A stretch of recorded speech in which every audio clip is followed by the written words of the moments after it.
तो last class तक अपन practical question number 9 का बैलेंस शीट बनाया था। बैलेंस शीट क्लियर है?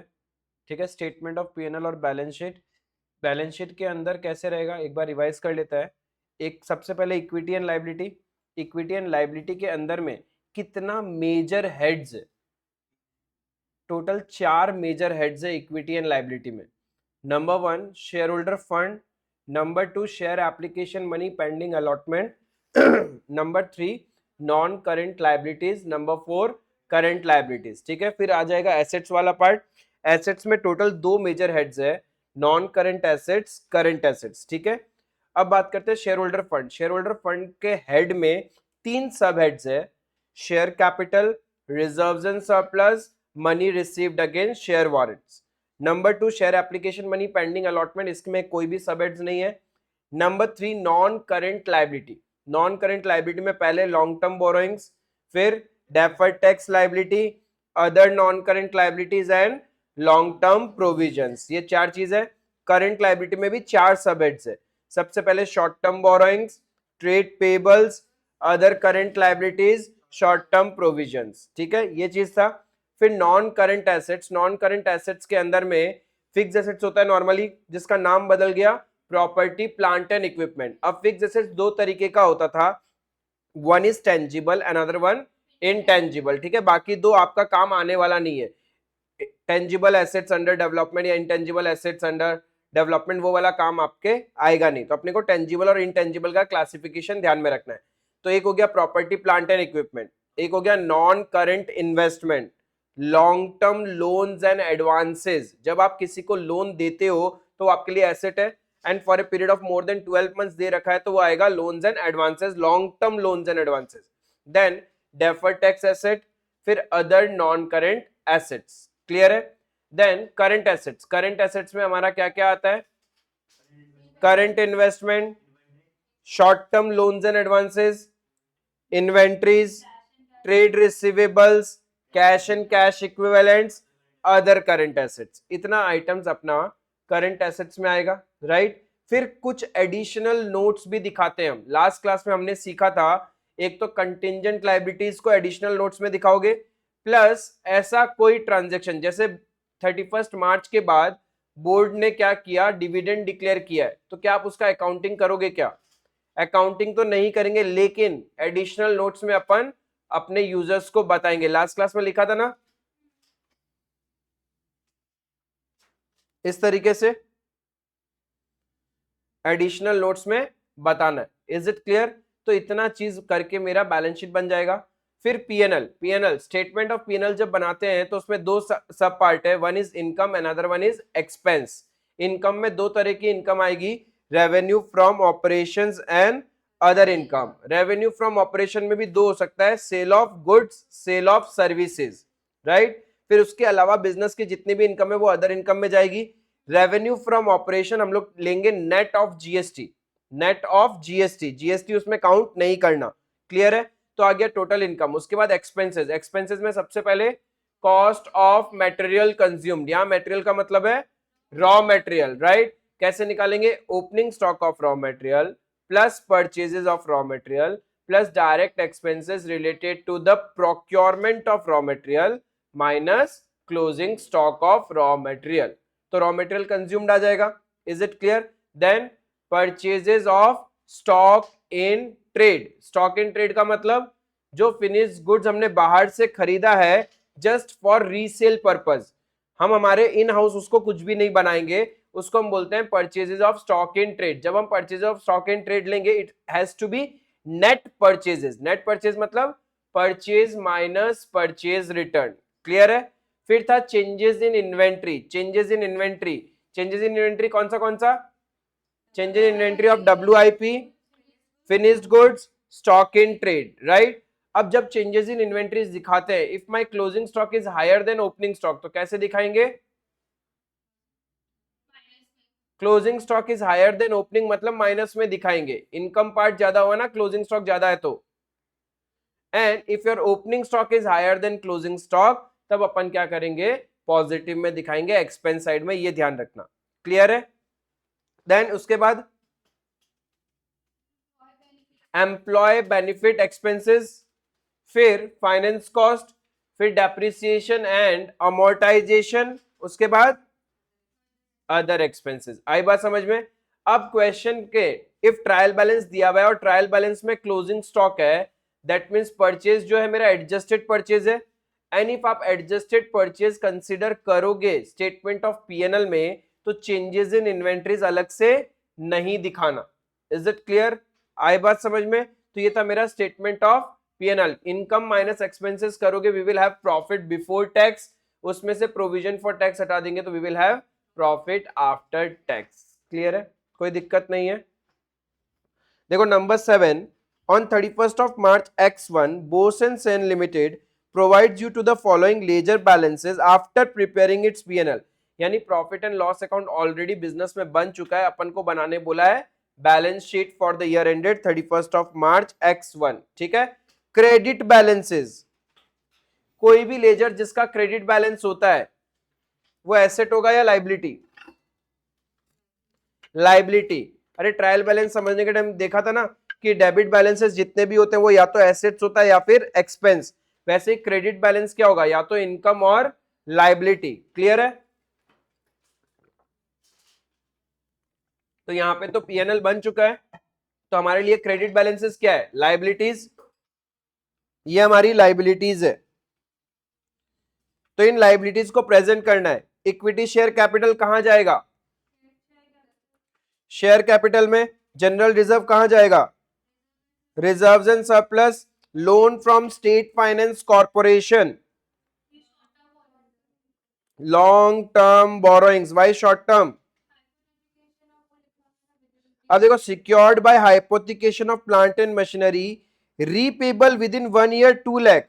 तो इसमें दो पार्ट हो जाएगा, टोटल 10,50,000 है, जिसमें से 2 लाख तुम्हारा शॉर्ट टर्म बोरोइंग्स में चला जाएगा, वेर बाकी बचा हुआ पैसा लॉन्ग टर्म बोरोइंग्स में आएगा। क्लियर है? जो पैसा विद इन 12 मंथ्स ही हमें पे कर देना है वो तो शॉर्ट टर्म हो गया। क्लियर है? आई बात समझ में?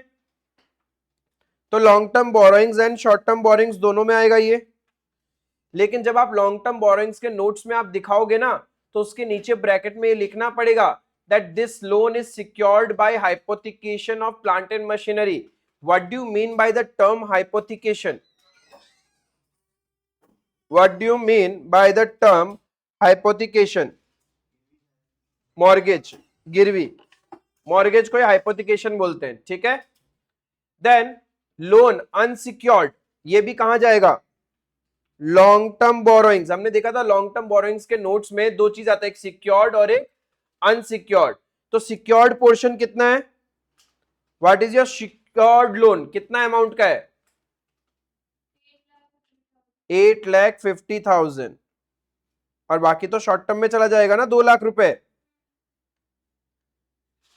अरे आउट ऑफ 10,50,000 इफ मुझे 2 लाख नेक्स्ट ईयर पे करना है वो तो शॉर्ट टर्म हो गया और बाकी लॉन्ग टर्म हो गया। क्लियर है? Sundry creditor for goods and expenses payable within 6 months. तो ये सन्ड्री क्रेडिटर्स कहां जाएगा? ट्रेड पेबल्स में। सन्ड्री क्रेडिटर ट्रेड पेबल्स में दिखाओगे। पीएनएल अकाउंट का बैलेंस कहां जाएगा? Reserves and surplus. Provision for taxation, short term provision. Provision for taxation, short term provision. Then debit balance. Debit balance का मतलब assets. Calls in arrear, calls in arrear कहां जाएगा? Share capital के notes में minus करके दिखाएंगे, right? और asset side में दिखाना होगा तो किधर दिखाओगे इसको?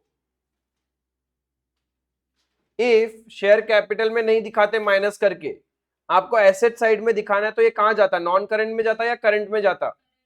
करंट में जाता, क्योंकि भाई कॉल्स इन एरियर मैक्सिमम कितना टाइम तक रह सकता है? 1 साल के अंदर अंदर तो उसको देना ही पड़ेगा, वो नहीं देगा तो हम फॉरफीचर कर लेंगे, राइट? करंट में दिखाओगे। करंट एसेट्स में भी कहां? Other current assets. इफ आप उसको एसेट साइड में दिखाओगे तो करंट एसेट्स में other current assets, otherwise share capital से माइनस करके दिखा देंगे। क्लियर है? लैंड कहां जाएगा? Property plant and equipment building, PP. Plant and machinery, PP. Furniture and fixture, PP. Inventories, inventories में जाएगा। इन्वेंट्रीज, इन्वेंट्रीज में जाएगा। ट्रेड रिसीवेबल, ट्रेड रिसीवेबल में जाएगा। एडवांसेस शॉर्ट टर्म, तो ये किस में जाएगा? Short term loans and advances cash in hand, cash and cash equivalent में आएगा। वैसे ही बैलेंसेस विद बैंक कहा जाएगा? Cash and cash equivalent. Preliminary expenses क्या चीज? राइट ऑफ नहीं किया होगा तभी तो आ रहा है, वैसे तो राइट ऑफ कर देना चाहिए था, बट हमने राइट ऑफ नहीं कर रखा है 93,100, तभी मेरे को यहां पे डेबिट बैलेंस दिखाई दे रहा है। फिर पेटेंट्स एंड ट्रेडमार्क, पीपीई के अंदर इंटेंजिबल एसेट, क्लियर है? अब देखना पड़ेगा प्रिलिमिनरी एक्सपेंसेस के लिए क्वेश्चन ने कुछ बोला है क्या नीचे?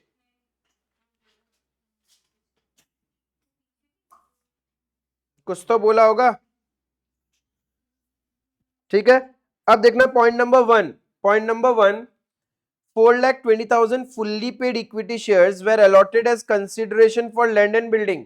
इस इंफॉर्मेशन का आप क्या करोगे? शेयर कैपिटल का जब अपन नोट्स बनाएंगे उस नोट्स में दिखाना होता है ना कंसिडरेशन अदर देन कैश वाला, ठीक है, तो शेयर कैपिटल के नोट्स में जाएगा ये। देन उसके बाद cost of building, cost of plant and machinery, cost of furniture and fixture दिया हुआ है, ये क्यों दिया? ताकि डेप्रिसिएशन, अब यहाँ पे देखो कॉस्ट ऑफ बिल्डिंग है 28 लाख, वेयर एज यहाँ पे बिल्डिंग का वैल्यू कितना है? 20,50,000, तो डिफरेंस ही क्या हुआ होगा? डेप्रिसिएशन। डिफरेंस ही डेप्रिसिएशन होगा, तो नोट्स टू अकाउंट्स में अपन प्रेजेंट करेंगे कॉस्ट माइनस डेप्रिसिएशन, तभी जाके हमारा ये वैल्यू आएगा। क्लियर है? सेम थिंग, हाँ, बैलेंस शीट के आउटर कॉलम में WDV जाता है, बट हमारे यूजर्स को कैसे पता चलेगा कि कितना डेप्रिशिएट किया है, इसीलिए अपन माइनस करके दिखाते हैं। तो सारी एसेट्स का वैसे ही हो जाएगा। Point number 4, trade receivables for 3,80,000 are due for more than 6 months। इसका मतलब ट्रेड रिसीवेबल्स को दो कैटेगरी में डिवाइड करोगे, एक होगा मोर देन 6 months और एक हो जाएंगे अदर्स। एक हो जाएगा मोर देन 6 months और एक हो जाएगा अदर्स। जो आपके ट्रेड रिसीवेबल्स यहां दिए हुए ना 14 लाख, उसमें से आप क्या करोगे? 3,80,000 तो मेरे मोर देन 6 months में चले जाएंगे और बाकी जितने भी ट्रेड रिसीवेबल्स है वो अदर्स की कैटेगरी में जाएगा। क्लियर है? The amount of balances with bank includes 18,000 with a bank which is not a scheduled bank and the deposit of 5 lakh are for a period of 9 months। ठीक है, तो इसको भी जब अपन कैश एंड कैश इक्विवेलेंट्स का notes बनाएंगे तो अलग करके दिखाना पड़ेगा, scheduled bank other than scheduled bank, bank का जो भी बैलेंस है। Unsecured loan includes 2 lakh from a bank and 1 lakh from related party. तो जब आप अनसिक्योर्ड लोन को प्रेजेंट करोगे तो वहां पे भी बाइफर्केशन देना पड़ेगा कि लोन फ्रॉम बैंक कितना है, लोन फ्रॉम रिलेटेड पार्टीज कितना है। नोट्स टू अकाउंट्स के अंदर में काम आएगा ये। Last point, point number 7, entire amount of preliminary expenses to be written off by adjusting from opening balance of general reserve. तो रिजर्व्स एंड सरप्लस में जब अपन जनरल रिजर्व दिखाएगा उसमें से प्रिलिमिनरी एक्सपेंसेस क्या करेंगे? माइनस कर देंगे। आई बात समझ में? क्लियर है? कोई दिक्कत क्वेश्चन समझने में? क्वेश्चन समझने में किसी को कोई भी प्रॉब्लम, कोई भी डाउट है? राइट? तो अब अपन जब face of the balance sheet बनाएंगे, face of the balance sheet में लायबिलिटी साइड में सबसे पहले आ जाएगा equity and liability. First head shareholder fund. Shareholder fund में दो ही चीज दिखाना है, share capital, reserves and surplus. Money received against share warrant लिखने का जरूरत नहीं है बिकॉज इस क्वेश्चन में रिक्वायर्ड नहीं है। फिर share application money pending allotment, वो भी नहीं दिखाएंगे। Non current liability, non current liability में अपन क्या दिखाएंगे? सिर्फ लॉन्ग टर्म बोरोइंग्स दिखाएंगे, बाकी तो और कुछ है ही नहीं ना related to long term. Clear है? देन करंट लायबिलिटीज में अपन क्या क्या दिखाएंगे? शॉर्ट टर्म बोरोइंग्स दिखाएंगे, ट्रेड पेबल्स दिखाएंगे एंड शॉर्ट टर्म प्रोविजंस दिखाएंगे। शॉर्ट टर्म बोरोइंग्स आ जाएगा, ट्रेड पेबल्स आ जाएगा, शॉर्ट टर्म प्रोविजंस आ जाएगा। क्लियर है? उसके बाद में एसेट साइड में, एसेट साइड में क्या क्या आएगा? Non current assets, non current assets में पीपीई आ जाएगा, प्रॉपर्टी प्लांट एंड इक्विपमेंट, और तो कुछ है नहीं, ना तो नॉन करंट इन्वेस्टमेंट है, ना ही long term loans and advances है, ना ही आपके पास अदर है, राइट, ना ही डेफर्ड टैक्स एसेट है, तो सिर्फ एक ही आएगा नॉन करंट एसेट्स में, that is property plant and equipment. Then current assets में क्या क्या आ जाएगा, करंट एसेट्स में हमारे पास short term loans and advances आ जाएगा, इन्वेंट्रीज हो जाएगा, trade receivables, cash and cash equivalent. तो ये सारे item face of the balance sheet में पहले आएंगे, फिर नोट्स बनाओगे, नोट्स में सारा डिटेल डाल के उसका टोटल बैलेंस शीट में पुट कर देंगे। क्लियर है? बनाया आप लोग ने?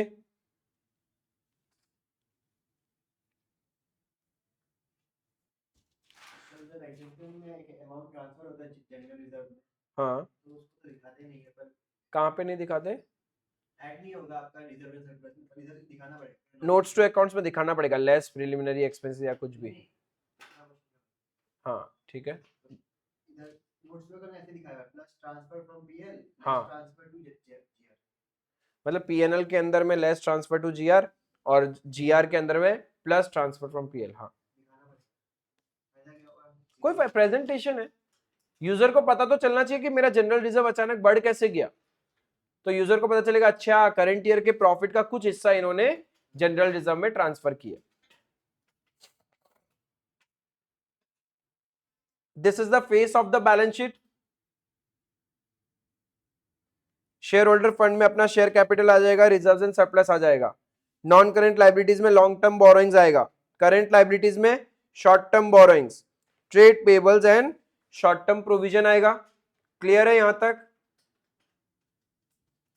बाबा पहले face of the balance sheet बनाया क्या आप लोगों ने? देन एसेट साइड में नॉन करंट एसेट्स में पीपी, पीपी में भी दो चीज आ जाएगा, one is tangible and other one intangible. Current assets में इन्वेंट्रीज आया, trade receivable, cash and cash equivalent, short term loans and advances, ये चारों चीज आएगी आपकी। यहां तक मेरे हिसाब से आपको कोई प्रॉब्लम नहीं होना चाहिए फेस बनाने में। जो मेन पार्ट है that is notes to accounts. ठीक है, नोट्स टू अकाउंट्स में देखो शेयर कैपिटल, शेयर कैपिटल में फिर से हमें ऑथोराइज शेयर कैपिटल पता नहीं है तो नहीं दिखाएंगे, लेकिन इश्यूड एंड सब्सक्राइब्ड में टोटल इश्यूड एंड सब्सक्राइब्ड कितना हो गया? 70 लाख रुपीस। ये क्लियर है? लेकिन इफ आपने ये नहीं दिखाया मार्क्स कट जाएगा।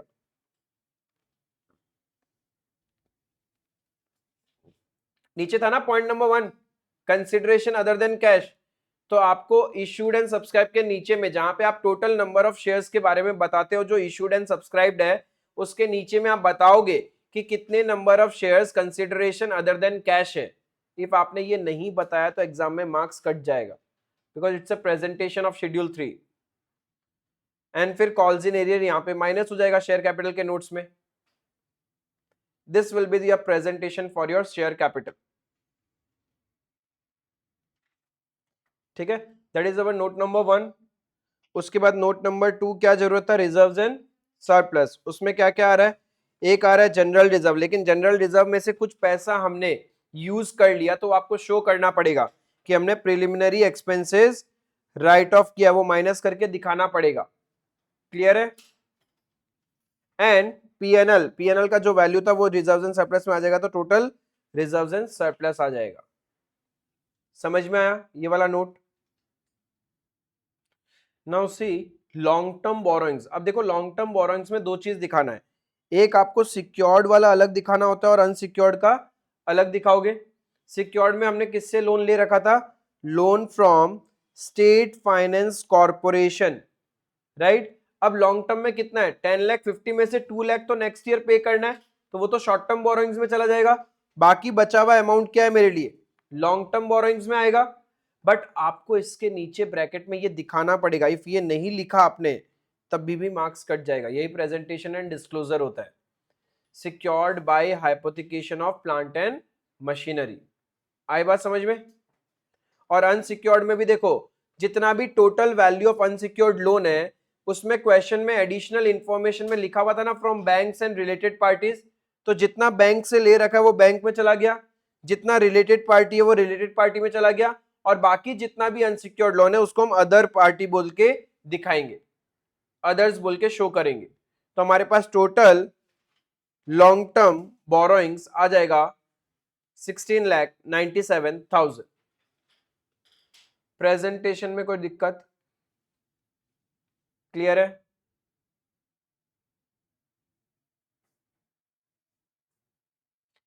यहां तक हो गया क्या लॉन्ग टर्म बोरोइंग्स तक?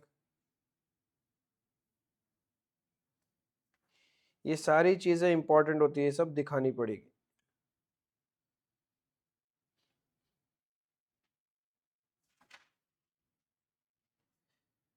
फिर प्रॉपर्टी प्लांट एंड इक्विपमेंट का नोट्स, वही लैंड एंड बिल्डिंग। लैंड तो डेप्रिशिएट होता ही नहीं है तो उसका वैल्यू उतना ही रहेगा। बिल्डिंग का जो कॉस्ट है उसमें से हम लोग क्या कर रहे हैं, ये डेप्रिसिएशन का वैल्यू फाइंड आउट कर रहे हैं, बिकॉज बैलेंसेस में बिल्डिंग का फाइनल बैलेंस पता है, बिल्डिंग का कॉस्ट वैल्यू पता है, तो दोनों का डिफरेंस ही क्या होगा, depreciation. Similarly plant and machinery, furniture and fixture का प्रेजेंटेशन आएगा अपना। तो ये हो गया टेंजिबल।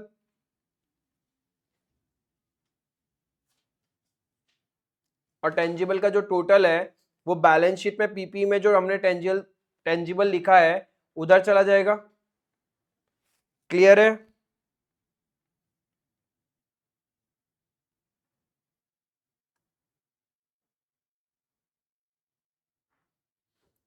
ये नोट क्लियर है?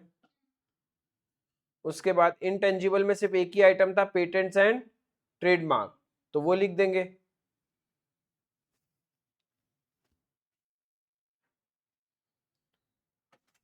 पीपी के नोट्स में किसी को डाउट?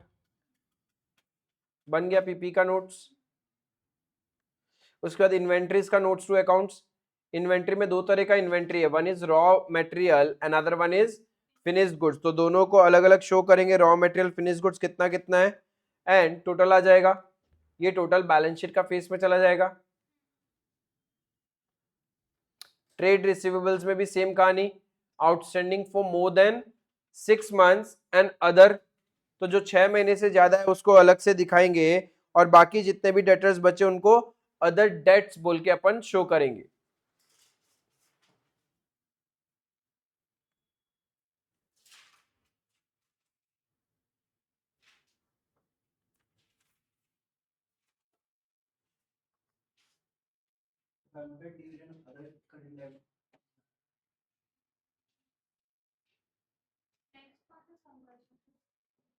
अभी आपने किया नंबर 7 ना, 8 कर सकते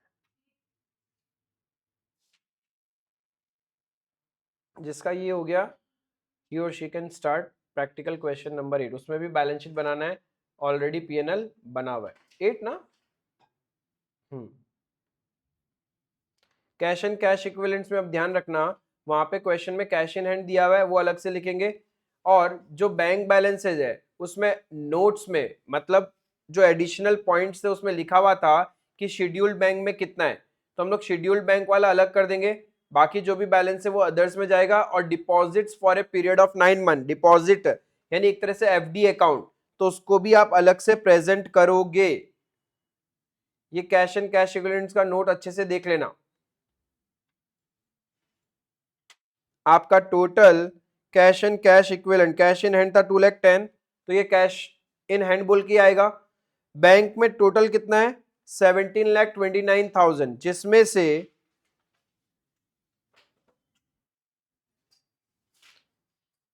18,000 is not a scheduled bank, और 5 लाख का जो डिपॉजिट है वो for a period of 9 months है। तो हम लोग क्या करेंगे, 18,000 जो शेड्यूल्ड नहीं है वो अदर्स का कैटेगरी में चला गया, और 5 लाख तुम्हारा डिपॉजिट्स बोल के आ गया। अब जितना भी पैसा बचा वो क्या हो गया, बैलेंस विथ शेड्यूल्ड बैंक्स।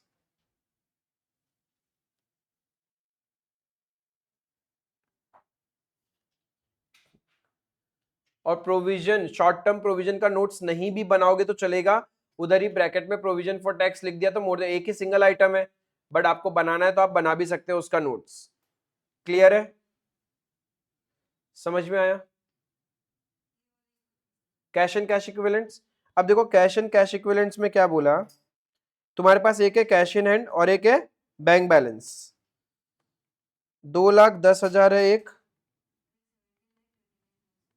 17,29,000। अब 2,10,000 तो नॉर्मल कैश इन हैंड है तो वो कैश इन हैंड बोल के आ गया। अब बैंक में भी उन्होंने क्या कहानी बोला कि इसमें से 18,000 शेड्यूल्ड नहीं है, तो not scheduled, not scheduled bank 18,000। And 5 lakh क्या है, डिपॉजिट है बैंक में जो हमने रख रखा है, डिपॉजिट से 5 लाख, तो बाकी बचा हुआ जितना भी पैसा है वो कितना बच गया, 17,29,000 माइनस 18,000 माइनस 5 लाख, 12,11,000। ये 12,11,000 मेरा क्या है, शेड्यूल्ड बैंक। समझा, बस वही किया breakup. Scheduled bank 12,11,000, others 18,000 and deposits 5 lakh, तो टोटल हो गया बैंक बैलेंस 17,29,000।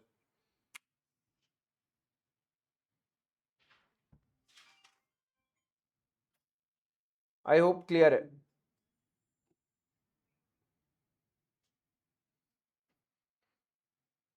ये होते ही you will be trying practical question number 8।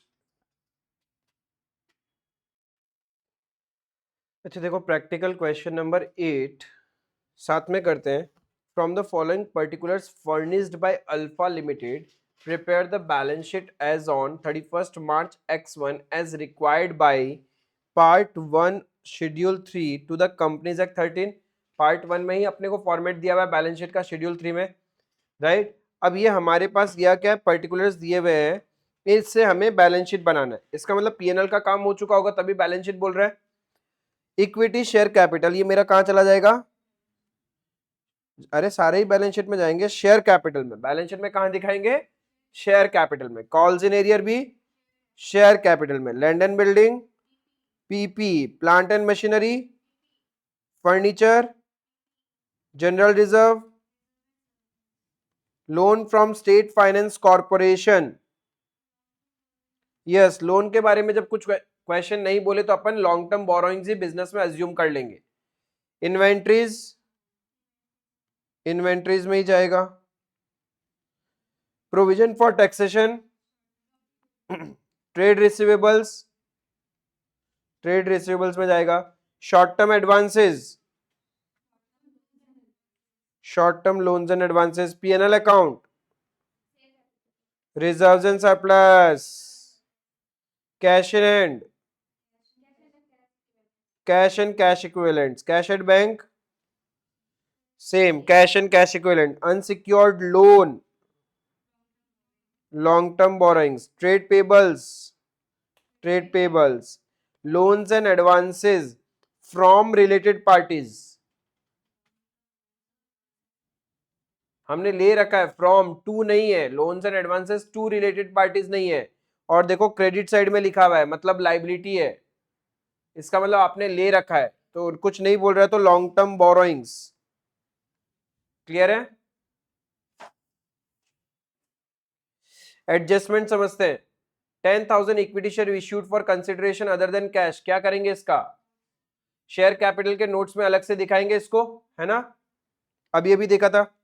फिर trade receivables 2,60,000 are due for more than 6 months, तो क्या करेंगे, 2,60,000 को तो मोर देन 6 मंथ्स में डाल देंगे और बाकी अदर्स में चला जाएगा। Total cost of the asset, cost of the asset क्यों दिया है, डेप्रिसिएशन डिफरेंस वैल्यू निकाल लेंगे, एकदम कॉपी पेस्ट क्वेश्चन है। फिर the balance of 7,50,000 in the loan account with state finance corporation is inclusive of 37,500 for interest accrued but not due. The loan is secured by hypothecation. अब loan is secured by hypothecation है मतलब ये information लिखना पड़ेगा। But what about 37,500, what about 37,500,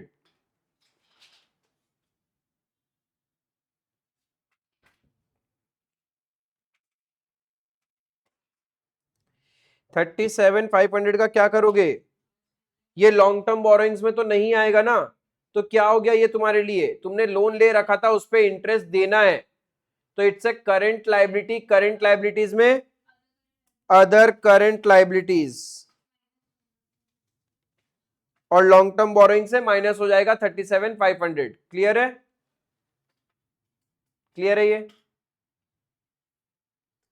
Then balances at bank includes 10,000 with Omega Bank which is not a scheduled bank। तो bank का जो balance है उसमें से 10,000 अलग से दिखाएंगे नॉट शेड्यूल बोल के, और बाकी सारा scheduled bank. Transfer 20,000 to general reserve is proposed by board of directors. तो 20,000 रुपए क्या करेंगे, कहां से कहां डाल देंगे, पीएनएल से निकालेंगे और जनरल रिजर्व में ट्रांसफर कर देंगे, तो जनरल रिजर्व में ऐड हो जाएगा और पीएनएल से माइनस हो जाएगा। Board of director declare dividend of 5% on the paid up capital on 2 अप्रैल। क्या करोगे इसका, एडिशनल नोट्स में, एडिशनल नोट्स में आएगा ये। हो गया, सो सिंपल। तो पहले face of the balance sheet बना लेते हैं।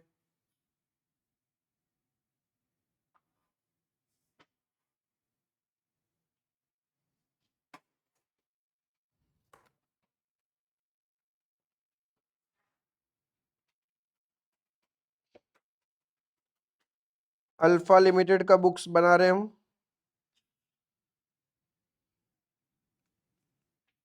बैलेंस शीट एज एट 31 मार्च X1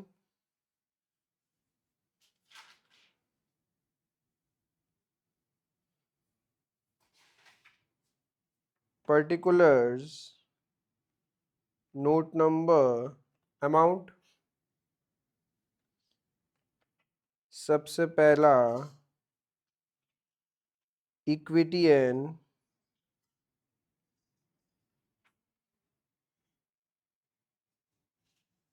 लाइबिलिटीज,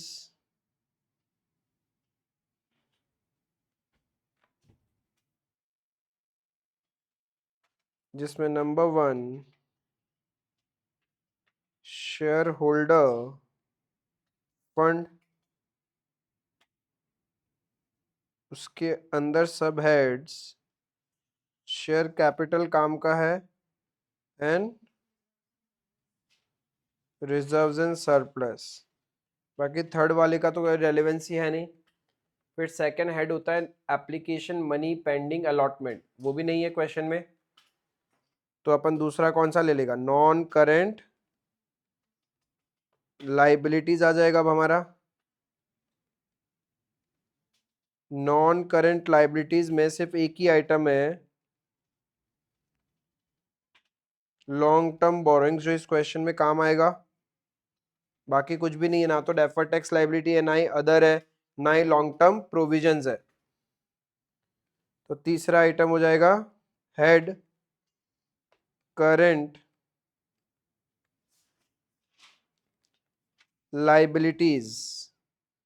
करंट लाइबिलिटीज में ट्रेड पेबल्स आएगा, और क्या है, हाँ शॉर्ट टर्म बोरोइंग्स है, short term borrowings,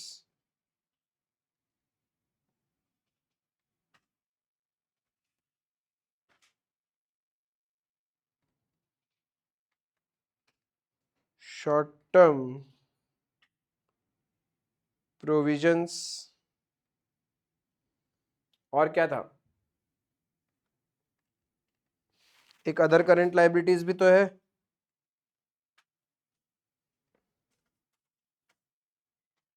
hello,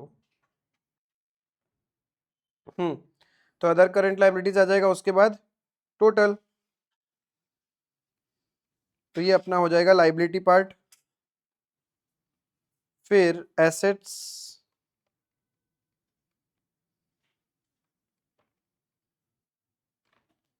assets में नॉन करंट एसेट्स सिर्फ एक ही आइटम है ना, प्रॉपर्टी प्लांट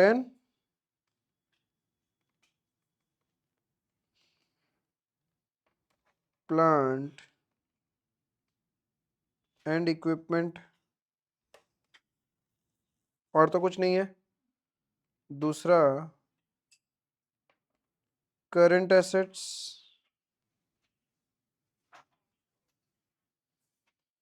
करंट एसेट्स में क्या क्या लेना है अपने को? करंट इन्वेस्टमेंट है नहीं, short term loans and advances है।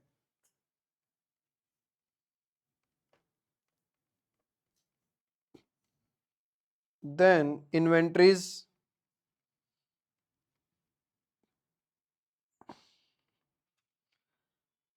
ट्रेड रिसीवेबल्स, फिर कैश एंड कैश इक्विवेलेंट, और कोई आइटम और कुछ करंट एसेट्स में आना चाहिए क्या? लिख लिया। प्रोविजंस इधर क्यों आएंगे एसेट्स में? वो तो लाइबिलिटीज में होते हैं। ठीक है, तो टोटल आ जाएगा। यहां तक क्लियर है? सिर्फ हमने face of the balance sheet बनाया है। अब क्या करें? नोट नंबर 1 शेयर कैपिटल का नोट्स बनेगा। Note number 2 reserves and surplus. Note number 3 long term borrowings. Trade pebbles का नोट्स बनाना है क्या? नहीं बनाना, डायरेक्ट ही लिख देंगे। शॉर्ट टर्म बोरोइंग्स चाहिएगा, शॉर्ट टर्म प्रोविजन चाहिएगा। अदर करंट लाइबिलिटीज में एक ही था, बनाए या नहीं बनाए? हाँ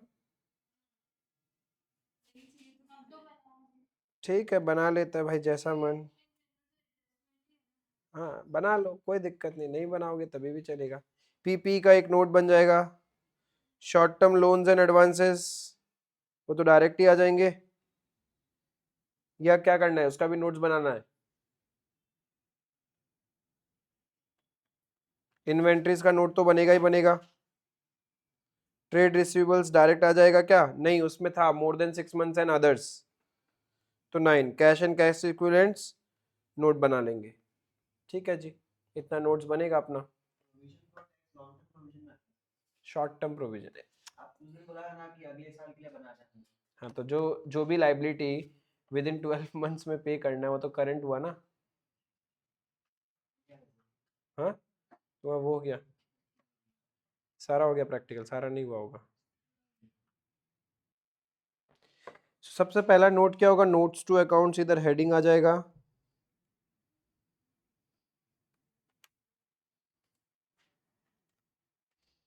नंबर 1 शेयर कैपिटल का नोट्स बनेगा।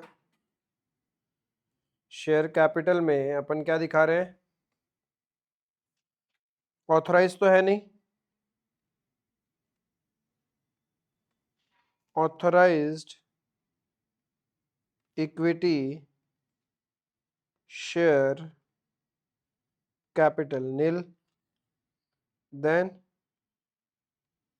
issued and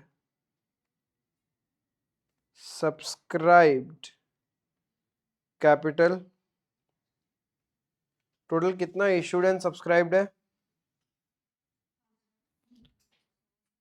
50 लाख तो वैल्यू है, फेस वैल्यू कितना है?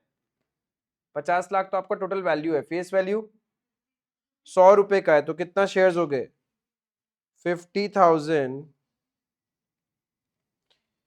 Equity shares of ₹100 etch, 50 lakh. इसके नीचे में अपन क्या लिखेंगे?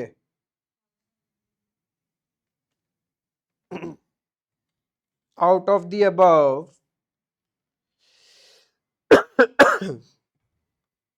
10,000 shares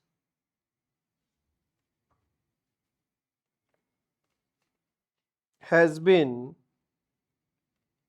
issued for consideration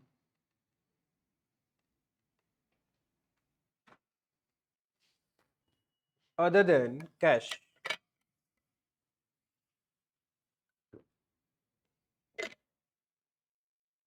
ये लिखना पड़ेगा, नहीं लिखोगे तो मार्क्स कट जाएगा, ये ध्यान रखना, ठीक है।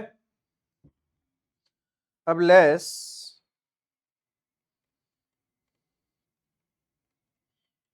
कॉल्स इन एरियर कितना रुपए, 5000।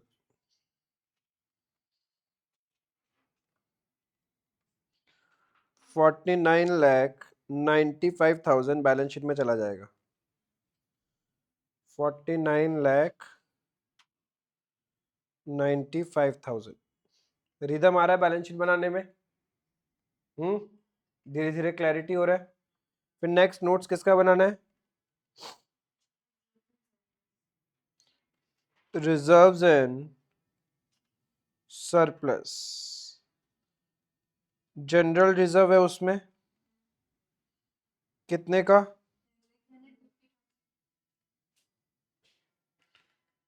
और बढ़ाने बोला था क्वेश्चन ने, transfer from profit and loss, ये वाला मिला तुमको, चलो ये भी काम आ जाएगा, उसको चाहिएगा।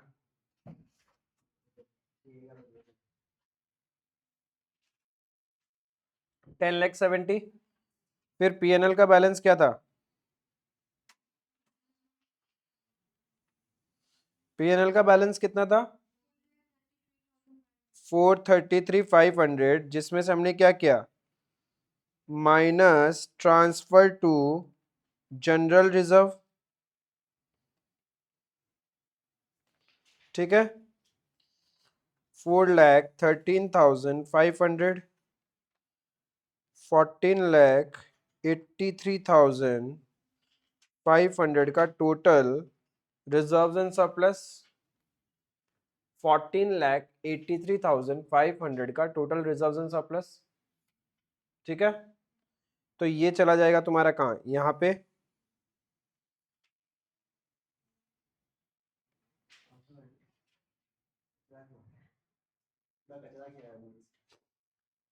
वो देता है। नोट नंबर 3 कौन सा बनाना है,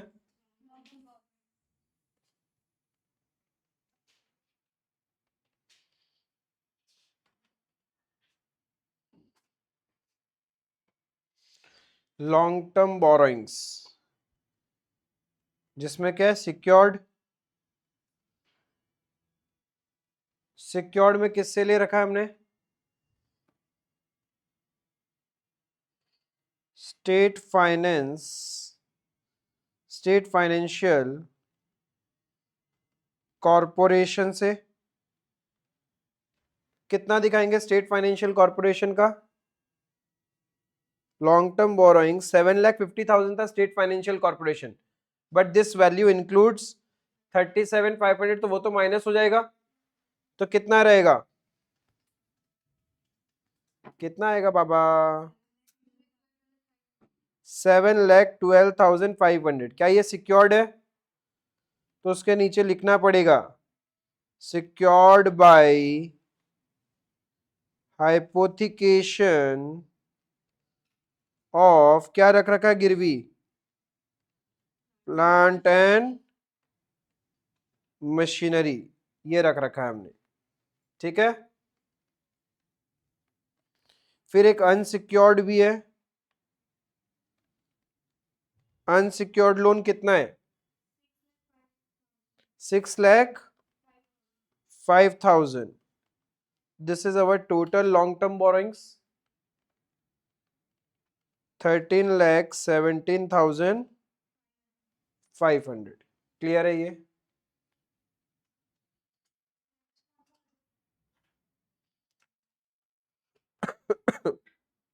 एक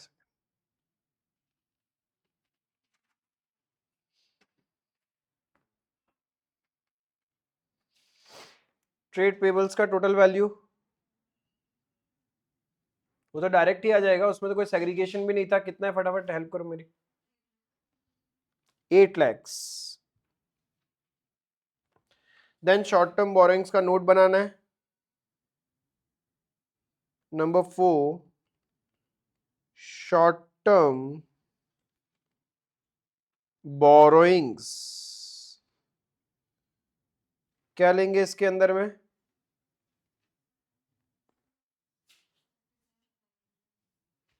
कुछ था ना वहां पे, लोन्स एंड एडवांसेस कुछ लिखा हुआ था। यस, शॉर्ट टर्म बोरोइंग्स किससे ले रखा है हमने? Related parties. कितना? 2 लाख। क्या चीज और कौन सा था यहाँ पे? शॉर्ट टर्म बोरोइंग्स, हमने शॉर्ट टर्म बोरोइंग्स में क्या क्लासिफाई किया था?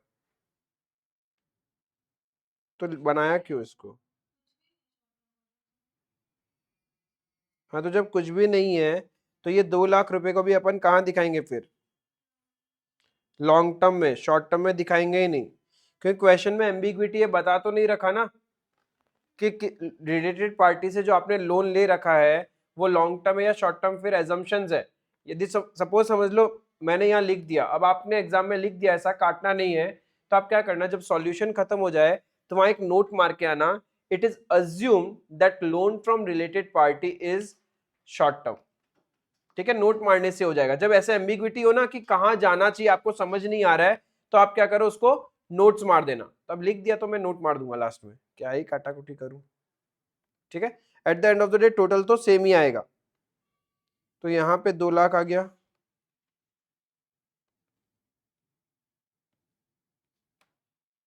फिर शॉर्ट टर्म प्रोविजन, इसमें क्या था? प्रोविजन फॉर टैक्स ही था ना। क्यों बनाया यार नोट? छोड़ो ना, एक आइटम के लिए बनाया क्या? बनाया तुम लोगों ने? नहीं बनाया तो मैं भी नहीं बनाएगा, छोड़ो। इसको 5 कर दूंगा, इधर लिख दूं ब्रैकेट में प्रोविजन फॉर टैक्स। कितना वैल्यू? 6,40,000। तो 6,40,000।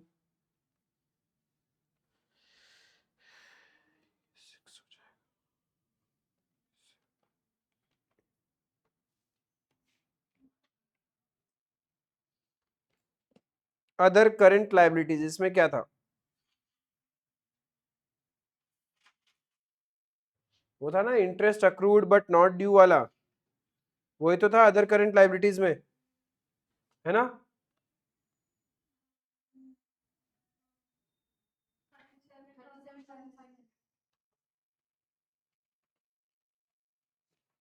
Other current liabilities,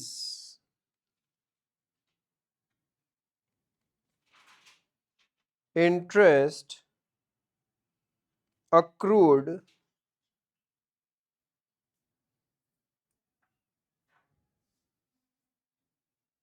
but not due, 37,500। Clear है? ये 37,500 यहां आ जाएगा।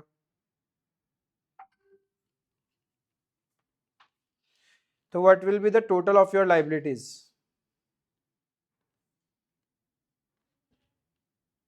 लाइबिलिटीज का टोटल बताओ मेरे को। जल्दी।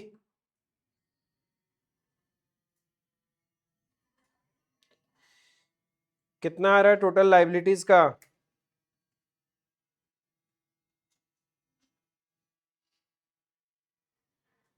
शेफाली, लाइबिलिटीज का टोटल। शाबाश। लाइबिलिटीज का टोटल हम लोग तो 80 कर रहे हैं।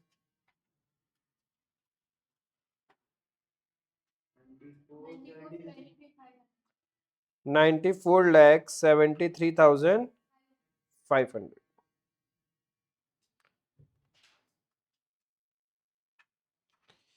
पीपी का नोट्स बनाते हैं।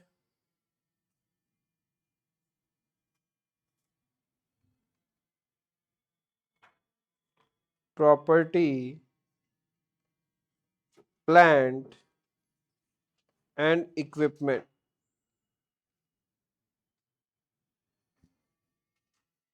इसके अंदर में क्या क्या आ जाएगा?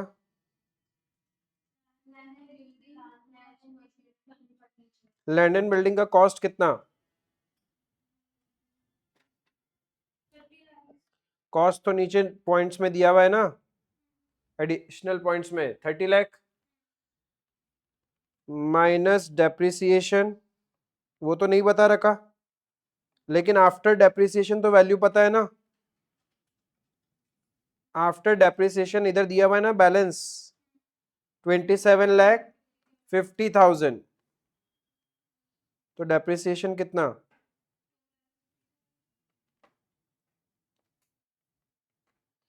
ये हो गया balancing figure. Then plant and machinery,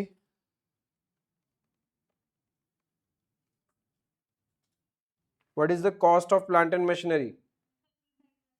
35 lakh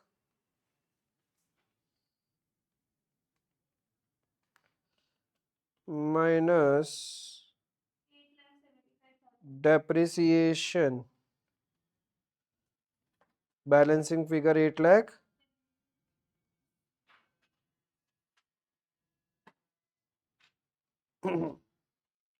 furniture and fittings,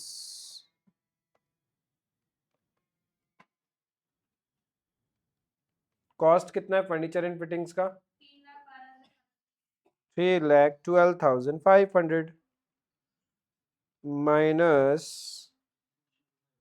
depreciation जो कि बैलेंसिंग फिगर करके निकाल रहे हैं अपन 62,500, 2,50,000, तो टोटल ऑफ पीपी इज 56,25,000 और ये 56,25,000 बैलेंस शीट में आ जाएगा।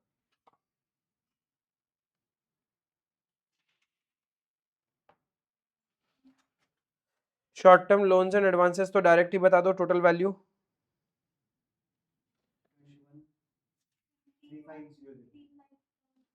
अबे 2,13,500 बोलने में शर्म आ रहा है। 21,35,000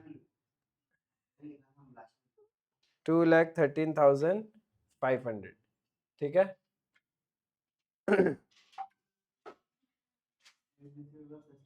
फिर नोट नंबर 7 में इन्वेंट्रीज आ जाएगा।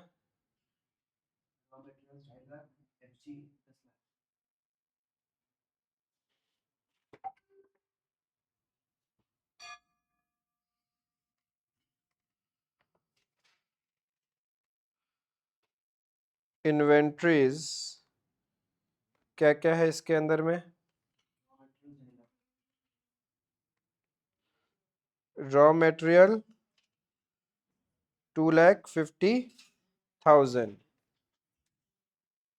फिनिश्ड गुड्स कितना? उसमें से कुछ था ना लूज टूल्स वाला पॉइंट। इसमें नहीं है कुछ भी, तो 10 लाख, 12,50,000, तो ये 12,50,000 आपका बैलेंस शीट का फेस में चला जाएगा।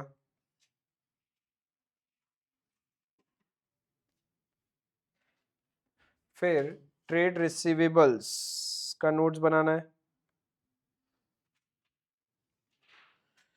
तो सोचिए एग्जाम में आपको कितना स्पीड चाहिए। दिखने में तो 14 मार्क या 10 मार्क दिखता है, लेकिन टाइम कंज्यूमिंग भी होता है।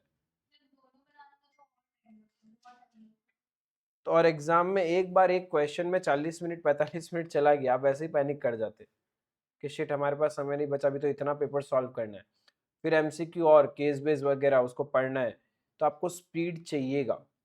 इंटर का पेपर जितने भी है, जो भी एग्जाम आप दोगे लगभग सारे ही लेंदी आते हैं, और एमसीक्यूज ऐड होने के बाद तो लेंदी हो गए, ऑटोमेटिकली लेंदी हो गए।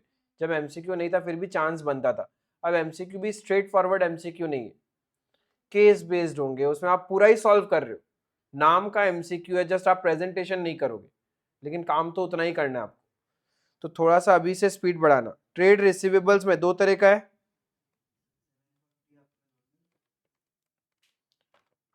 Outstanding for more than 6 months कितना रुपए? 2,60,000, others 7,40,000, total will be 10 lakh.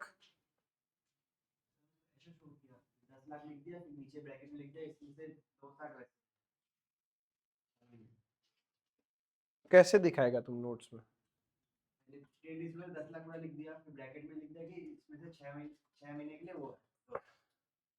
समझ गया, तो थोड़ा अजीब सा प्रेजेंटेशन लग रहा होगा क्योंकि सारा तो हम डिटेल्स में जा रहे हैं, तो इस तरीके से। फिर और एक बनेगा कैश एंड कैश इक्विवेलेंट्स।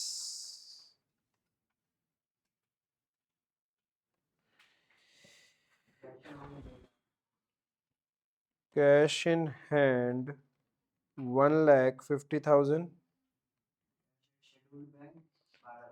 अब कैश एट बैंक में कहानी है जिसमें with scheduled bank, with scheduled bank कितना है? 12,25,000, others 10,000,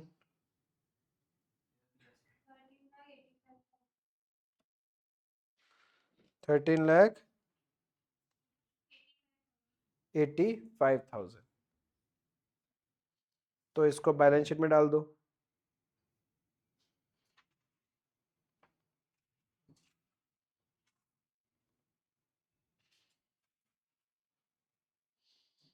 total will be 94,73,005। That was your question.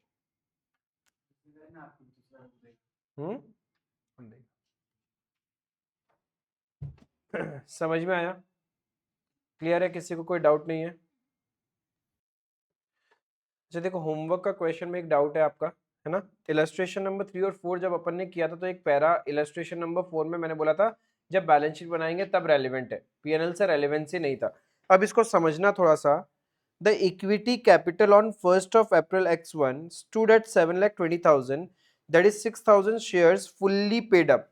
ठीक है, यानी जब आप शेयर कैपिटल का प्रेजेंटेशन करोगे उसमें से 6,000 शेयर्स तो क्या है? फुल्ली पेड अप है आपके। वेयर एज 2,000 शेयर्स में कितना पेड अप है? 60 रुपीज ही पेड अप है। The directors made a call of ₹40 पर share on 1st of October X1. A shareholder could not pay the call on 100 shares and his shares were forfeited. मतलब अब company ने क्या किया? 40 रुपए जो बचे हुए थे वो कॉल किया 2,000 शेयर होल्डर से, उसमें से 1,900 शेयर होल्डर ने तो अपना पे कर दिया, बट 100 शेयर होल्डर ने पे नहीं किया, तो उनका एरियर रह गया। Is it clear? अब कंपनी ने उनके शेयर्स को क्या किया? फॉरफिट कर लिया, मतलब शेयर होल्डर का लिस्ट से चले गए वो। लेकिन उन्होंने कंपनी को 60 रुपीज तो पे कर रखा था ना, तो वो 60 रुपीज कंपनी के पास ही अभी भी। कंपनी ने वो पैसा कहां डाल दिया होगा? शेयर फॉरफीचर अकाउंट में। Is it clear? अब कंपनी क्या कर रही है? वो शेयर्स जो हमने फॉरफिट किया था उनको वापस री इश्यू कर दिया 90 रुपए में as fully paid up. Fully paid up का मतलब 100 रुपए का शेयर्स 90 रुपए में री इश्यू कर दिया। तो जब री इश्यू किया होगा तो 10 रुपए का डिस्काउंट, ये 10 रुपए का डिस्काउंट हम कहां से यूज करेंगे? From our share forfeiture. जब हमने फॉरफिट किया था तो 60 रुपीज का फायदा हुआ था ना, तो 60 रुपीज के प्रॉफिट में से मैंने क्या करूंगा? 10 रुपए यूज कर लेते हैं अपन। अभी भी 50 रुपए का प्रॉफिट, 50 रुपए का प्रॉफिट बच गया। If 10 rupees per share use कर रहे हो तो 50 रुपीज पर शेयर तो बचा हुआ है ना। तो वंस द शेयर्स आर री इश्यूड, शेयर फॉरफीचर का अमाउंट आप कहीं पे यूज ही नहीं कर सकते। Amount credited in share forfeiture account could only be used for the purpose of giving discount on री इश्यू। सिर्फ री इश्यू के टाइम जो डिस्काउंट देना हम उसी के लिए यूज कर सकते हैं, तो हमने यूज भी कर लिया। अब शेयर री इश्यू भी हो चुका, तो जो 50 रुपए उस फॉरफीचर अकाउंट में है वो हम कोई पर्पस के लिए यूज ही नहीं कर सकते। इसीलिए वो 50 रुपए कहां ट्रांसफर हो जाएगा? कैपिटल रिजर्व में ट्रांसफर हो जाता है। जितना भी सरप्लस फंड शेयर फॉरफीचर में बचता है after reissue, it is transfer to capital reserve. तो 100 शेयर्स इंटू 50 रुपीज करके कितना हो जाएगा? 5000 रुपीज मेरा कहां आ जाएगा? कैपिटल रिजर्व में आ जाएगा। आई बात समझ में? तो इस पॉइंट्स का इफेक्ट क्या होगा कि मेरा कैपिटल रिजर्व बढ़ जाएगा कितने से? 5000 रुपीज। जब आपने बैलेंस शीट बनाया होगा तो रिजर्व्स एंड सरप्लस में 5000 का कैपिटल रिजर्व इंक्रीज हो जाएगा। शेयर कैपिटल कितना दिखाएंगे? पूरा कंप्लीट दिखाएंगे, बिकॉज जो फॉरफिट किया था उनको हमने री इश्यू भी कर दिया और वो सारे के सारे फुल्ली पेड अप है। तो मेरे इक्विटी शेयर्स कितने आएंगे?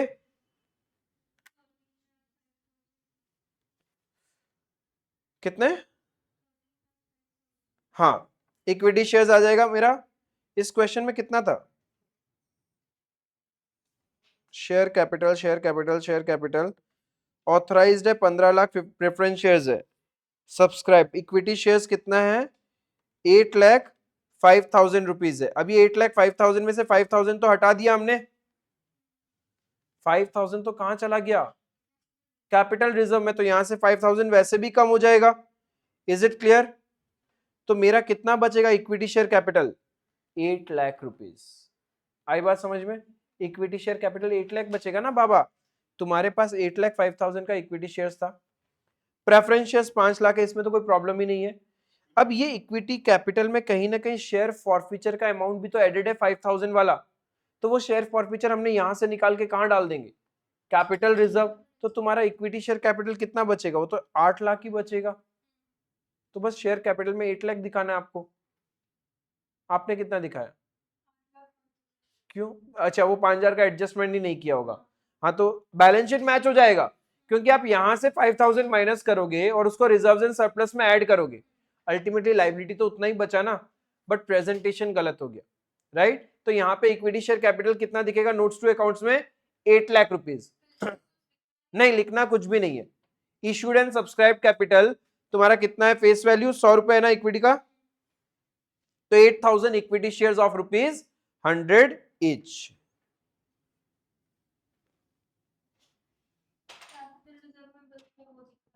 हाँ, रिजर्व्स एंड सरप्लस में एक रिजर्व आ जाएगा, दैट इज कैपिटल रिजर्व। देखो, इक्विटी शेयर कैपिटल में तुम्हारा कितना आएगा? Issued and subscribed 8,000 equity shares of 100 each, 8 lakh. And reserves and surplus में एक नया रिजर्व आ जाएगा, दैट इज कैपिटल रिजर्व, 5,000 रुपए। अरे, आपने बचपन में शेयर्स के चैप्टर में पढ़ा होगा कि शेयर्स जब आप फॉरफिट करते हो उसको हम री इश्यू भी कर सकते हैं। री issue can be done at discount, लेकिन कंपनी फेस वैल्यू से नीचे कोई भी काम नहीं कर सकती है। एक चीज समझना आप लोग, suppose face value of my tuition seat is 15,000, मुझे एक स्टूडेंट से बेयर मिनिमम 15,000 चाहिए, ठीक है? अब एक स्टूडेंट ने मेरे पास ज्वाइन किया, मेरे एक सीट की वैल्यू कितनी हो गई? 15,000। एक स्टूडेंट ने मेरे पास ज्वाइन किया, उसने 5,000 वाला इंस्टॉलमेंट पे कर दिया। उसके बाद जब मैंने उससे आगे का इंस्टॉलमेंट मंगवाया, उसने नहीं पे किया। मैंने बोला रिमेनिंग 10,000 पे करो, वो नहीं पे कर रहा था कंटिन्यूस रिमाइंडर के बाद, तो मैं क्या करूंगा?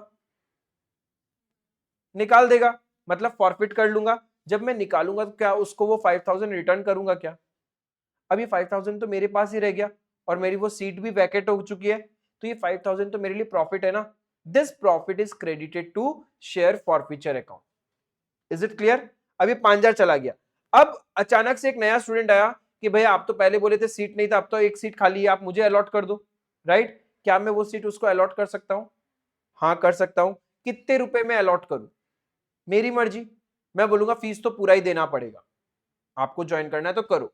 इवन मैं ये भी बोल सकता हूं कि आपको फीस हायर अमाउंट देना पड़ेगा, क्योंकि मेरे को थोड़ा सा मेहनत ज्यादा करना पड़ेगा अब आपके ऊपर में, आपको ज्वाइन करना है तो करो। वो बोलते भैया कुछ कम हो सकता है क्या? क्या मैं उसको डिस्काउंट दे सकता हूं क्या? दे सकता हूं, क्योंकि मुझे उस सीट से कितना कमाना है? 15,000। पहले ऑलरेडी कितना कमा चुका हूं? 5,000। तो मैं सामने वाले को कितना डिस्काउंट दे सकता हूं? 5,000 तक का डिस्काउंट दे सकता हूं। क्या ये मैक्सिमम डिस्काउंट है? क्योंकि मैंने उसको यदि 6,000 डिस्काउंट दिया तो क्या हो जाएगा? लॉस हो जाएगा मुझे, एंड फेस वैल्यू से नीचे तो जा नहीं सकते। आई बात समझ में? तो मैं उसको 5,000 का डिस्काउंट दे सकता हूं। बट सपोज मैंने उसको सिर्फ 2,000 का ही डिस्काउंट दिया, अब ये डिस्काउंट क्या है, कंपनी के लिए नुकसान है, लेकिन पहले तो 5,000 का फायदा हुआ था ना, तो उस प्रॉफिट से मैं यूज कर लूंगा ये 2,000 का लॉस। अभी भी मेरा उस अकाउंट में कितना प्रॉफिट बच गया, अब ये फ्यूचर में कहीं काम आएगा क्या? अब मैं फिर से थोड़ी ना री इशू करूंगा, एक बार री इशू कर दिया तो हो गया ना, अब तो काम नहीं आने वाला।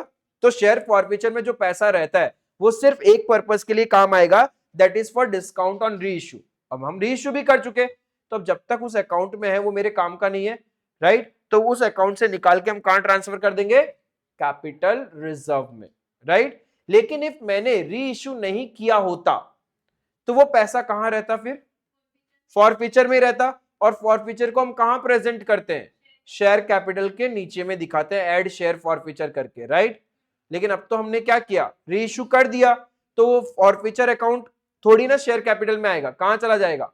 कैपिटल रिजर्व में। क्लियर है ये चीज? समझ में आया? बाकी आई थिंक प्रॉब्लम नहीं हुआ होगा आपको इस क्वेश्चन के अंदर, बाकी इजीली हो चुका होगा, बस ये एक पॉइंट ही था जो हमने छोड़ा था। क्लियर है? समझ में आया?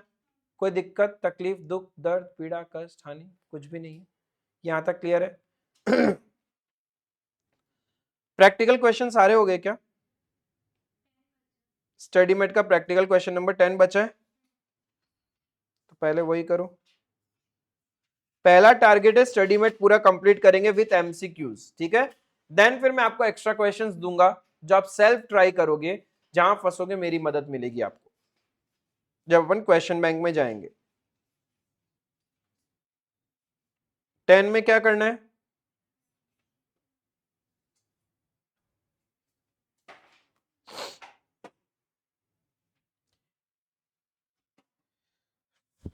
बैलेंस शीट ही बनाना है, फटाफट बनाओ। थोड़ा सा एक टारगेट लो अपने माइंड में कि मेरे को 15 मिनट में बनाना है या ऐसा कुछ करना है। जब तक आप टाइमर को हिट नहीं करोगे आपकी स्पीड नहीं बढ़ेगी, और स्पीड बढ़ेगी तो सिली मिस्टेक्स भी होगा, एग्जाम में वही होता है। तो अपने आप को चैलेंज करो कि नहीं, मेरे को ये क्वेश्चन 15 मिनट्स, मेरे को ये क्वेश्चन 13 मिनट्स में खत्म करना है। पास में आपके पास आपका फोन है, उसमें टाइमर सेट कर लो कि नहीं मेरे को इतने में करना है। देखो आप प्रोसेस कर पाते क्या उतने फटाफट, बिकॉज एग्जाम में भी वही चीज होती है, ठीक है? ट्राई करो, जहां पे भी फंसोगे मैं हूं। Done with the number 10। किसी को दिक्कत नहीं हुआ, मेरी मदद की जरूरत नहीं पड़ी कहीं पे भी, कोई भी पॉइंट वगैरह जहां पे आप अटके हो नंबर 10 के अंदर में? एकदम सेम था जैसे अभी क्वेश्चंस किए थे, राइट? तो I don't think so number 10 में आपको प्रॉब्लम हुआ होगा, शिद्दत से करे होंगे। समय कितना लगा? 20 मिनट्स, उससे थोड़ा सा और कम लगना चाहिए था, 15 मिनट्स में कोशिश करना था कि हो जाए, बट ठीक है, करते करते प्रैक्टिस हो जाएगा। घर पे आप जब रिवाइज करोगे तो आप टाइमर लेके बैठो और उसको करो, क्योंकि यदि टाइमर से प्रैक्टिस नहीं किया तो एग्जाम में फिर कैसे होगा, वो प्रॉब्लम करेगा ही करेगा, ठीक है? किसी को प्रॉब्लम नहीं हुआ नंबर 10 में? तो आई थिंक प्रैक्टिकल क्वेश्चन तो सारा कवर कर लिया, सिर्फ एक रह गया था ना, practical question number 6। Practical question number 6 ये रह गया था। आओ चलो पहले इसको डिस्कस करते हैं। प्रैक्टिकल क्वेश्चन नंबर 6,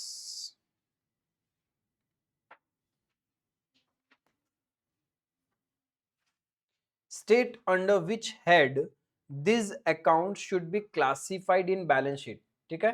हेड्स फिर से बता दूं मैं आपको, लाइबिलिटी साइड में टोटल 4 हेड्स होते हैं और फिर उसमें सब हेड्स होते हैं। तो सब हेड्स के अंदर कहाँ के कौन सा आइटम जाएगा वो बताना है। एसेट साइड में 2 ही हेड्स होते हैं, one is non current and other one is current. फिर उसके अंदर में कहाँ दिखाना है वो अपन को इस क्वेश्चन में बताना है। क्लियर है? तो देखो अपना question number 1, share application money received in excess of issued share capital. Really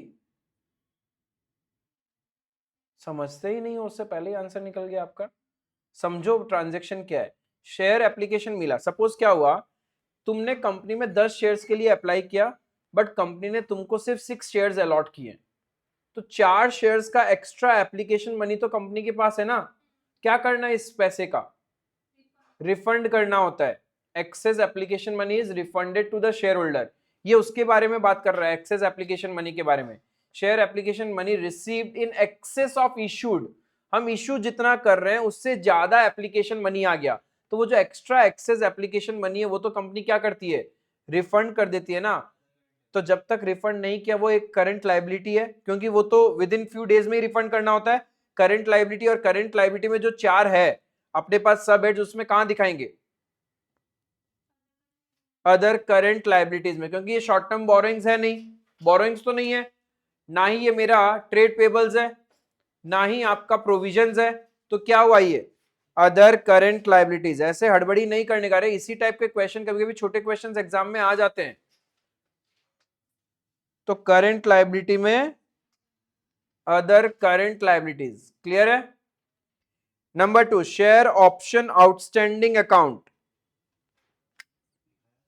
लिखाया तो था ही मैंने एग्जांपल में, बट आपने फोकस नहीं किया। शेयर ऑप्शन आउटस्टैंडिंग, पहले समझो कि होता क्या है। शेयर ऑप्शन क्या है?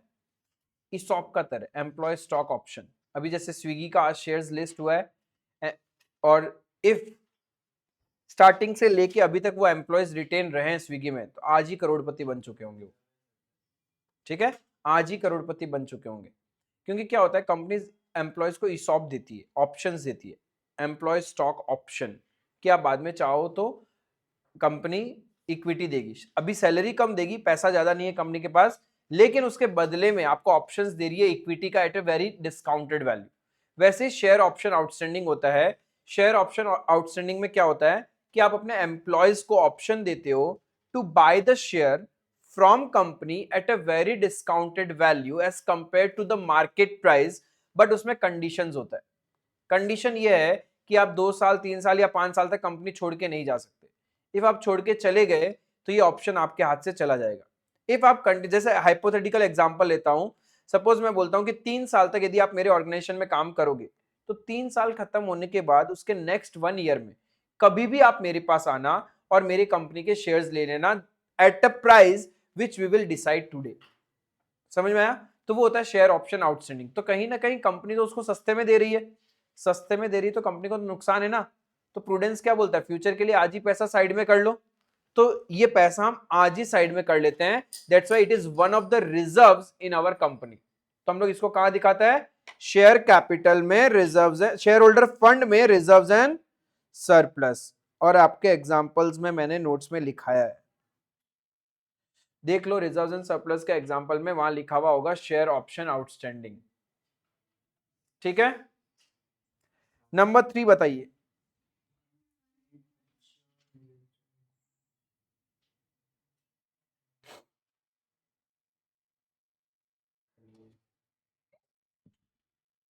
पहले तो एक बताओ, डिबेंचर करंट होता है या non current?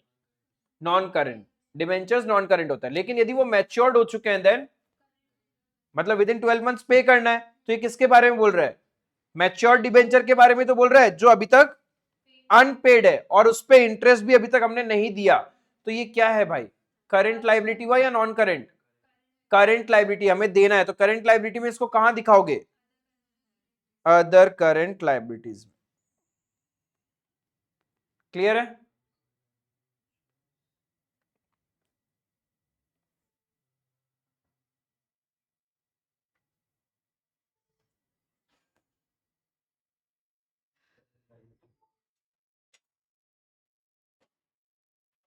Uncalled liability on shares and other partly paid investments.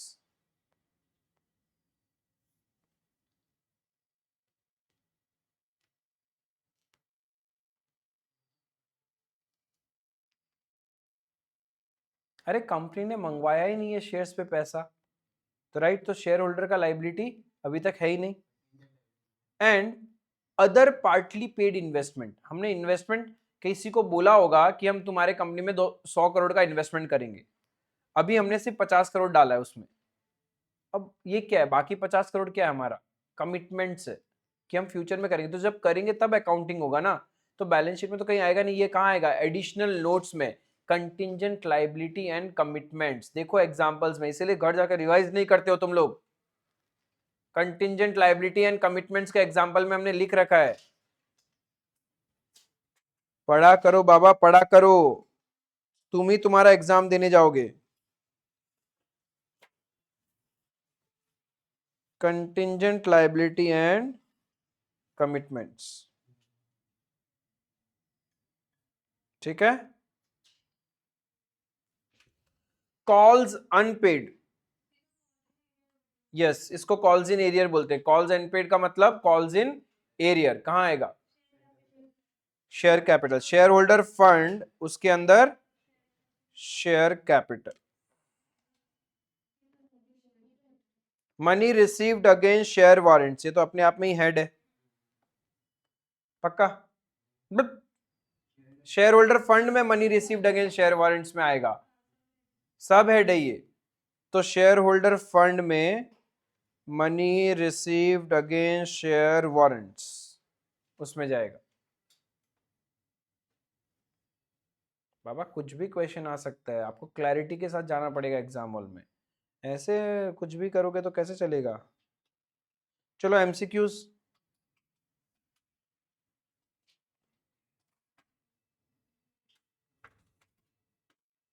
फिर से बोल रहा हूं, if you want to score exemption, first study mat को अपना भगवत गीता मानो, उसमें जितने इलस्ट्रेशंस, प्रैक्टिकल्स, एमसीक्यूज है उनको थॉरोली करो, कंसेप्ट्स को बार बार रिवाइज करो, देन गो फिर for the other questions, rhythm लाने के लिए all the past papers, RTPs, MTPs, फिर वो सॉल्व करो।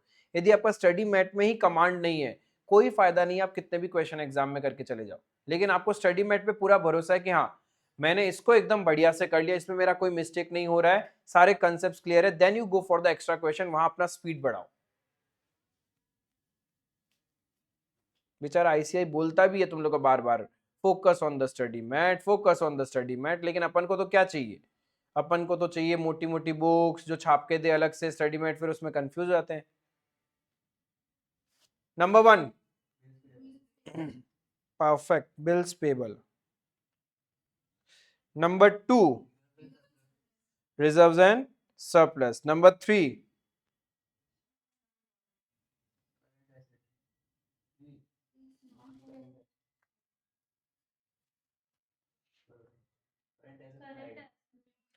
Current assets. Fix assets held for sale, बेचना ही है बाबा, बेचना ही है, तो विद इन 12 मंथ्स वाला बात हुआ ना, तो ये कहां आ जाएगा? Current assets. ठीक है, अरे इसी पॉइंट के चक्कर में तो यूट्यूब में थोड़ा बहुत झगड़ा कर लिया था बड़े बड़े टीचर्स, एग्जाम में आया था ये एग्जैक्टली 2 मार्क का। ठीक है, current maturity of long term debt will come under current maturity. Long term तो अब मैच्योर्ड हो गया, तो कहां चला जाएगा? Short term borrowings. नहीं, यहाँ पे तो सारा ही सब हेड्स है, चारों ऑप्शन ही तो सब हेड्स है। हाँ हाँ, करंट लाइबिलिटीज मैन हेड आता था, मैन हेड नहीं ना, और करंट लाइबिलिटीज के अंदर का तीनों ही तो वो दो सब हेड्स दिया हुआ है, देखो, short term borrowing, short term provision. हाँ, जहां एग्जैक्टली दिखाएंगे अपन।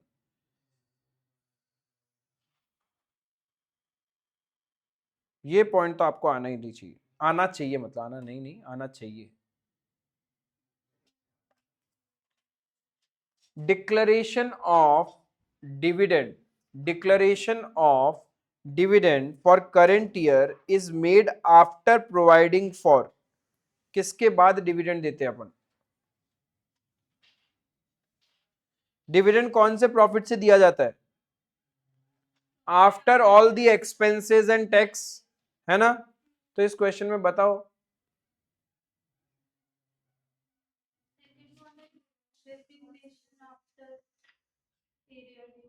यस, करंट ईयर का डेप्रिसिएशन प्लस प्रीवियस ईयर का कोई भी डेप्रिसिएशन जो राइट ऑफ नहीं हुआ, वो सब राइट ऑफ करने के बाद जो पैसा बचेगा उसके बाद ही अपन डिविडेंड बांटेंगे ना, पहले तो बांट नहीं सकते।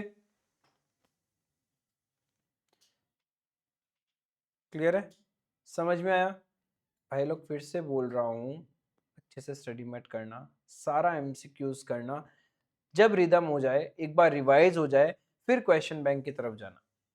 यदि आप सोच रहे हो कि क्वेश्चन बैंक कर लेते हैं कॉन्फिडेंस आ गया, नहीं बाबा, आपको हर एक क्वेश्चन स्टडीमेट में जो है उसमें जो जो एडजस्टमेंट्स है, जहां जहां ट्रबल हुआ है, वो यदि दिमाग में सेट नहीं है, कोई फायदा नहीं है एक्स्ट्रा क्वेश्चंस करके।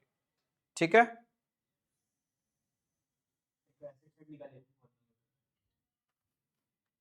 1 नंबर का